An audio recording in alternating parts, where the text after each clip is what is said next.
But we're not going to talk about him, because we got to talk about geology. Now, as some of you might remember from one of my previous videos, I said I'm studying geology at school, because I have a rock fetish. Well, I can tell you that's certainly not true. Now, I know what you're thinking.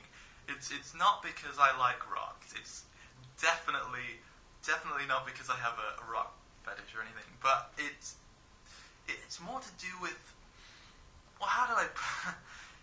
It's the jokes, okay? It's the jokes. So here are some of my favorite jokes to show you that geology rocks. What did one volcano say to the other volcano? I love you. You know, I really like geologists. They're really down-to-earth people. Yeah, just make sure you don't take them for granted. Why did the geologist bring home broken rocks? Well, they were on shale. Cause shale's a rock. What? Sherlock? How did you know it was shale? Ah, sedimentary, my dear Watson. What did geologists use to season their food? Basalt and pepper. Do you know any jokes about sodium? Nah. Why can continental plates never win against oceanic plates in poker? They always fold. How did Sherlock Holmes solve the case of the missing geologist?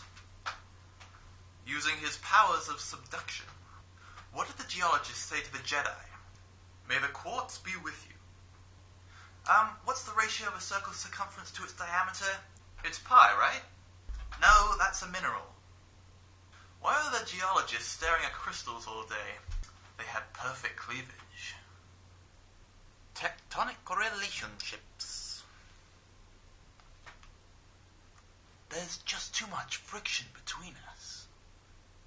It's not my fault. Thanks to whoever left that on my door. I have no idea who left it on my door, but whoever it was, that's a great joke, thank you. Another fine artist left this on my door as well. Who's that Pokemon? It's Geodude. Get it? 'Cause it's Geodude.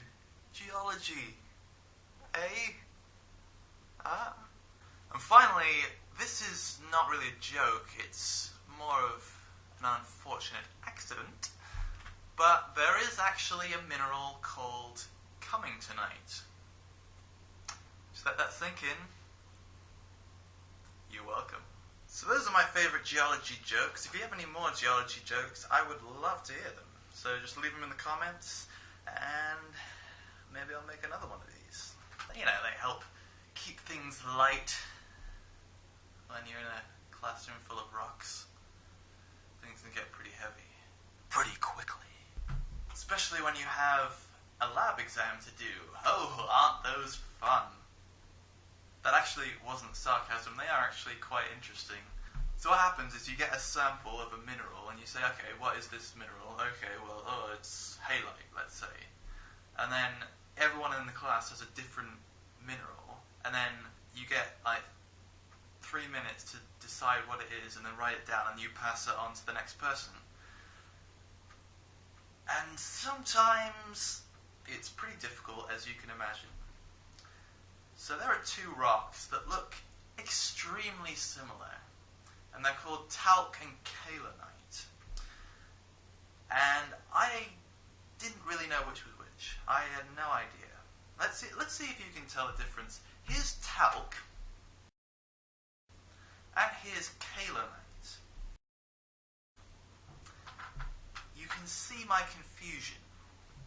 And as if that wasn't bad enough, you had to also list the chemical formula for each mineral. Isn't that just... Oh, thank you. Thank you for making me learn that. I have an example right here. Just a minute. So this is the chemical formula for hornblende.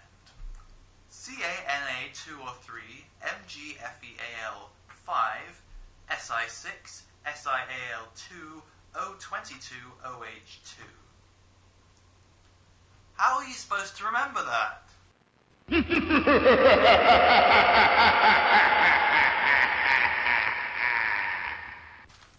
Anyway, I think I did okay on the test in the end. And apparently, the next one's even harder. That's why I've got the jokes, eh? And of course, origami. Can't forget about that. I recently got into origami, and you can make quite a lot of things. Like this frog here, it's it's pretty cool because it starts out flattened like that sort of thing, but then to get it to like inflate, you've got to blow up its bottom like this,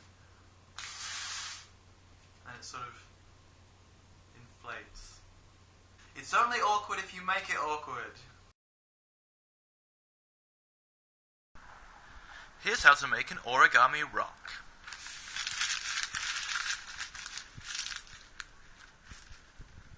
And you're done.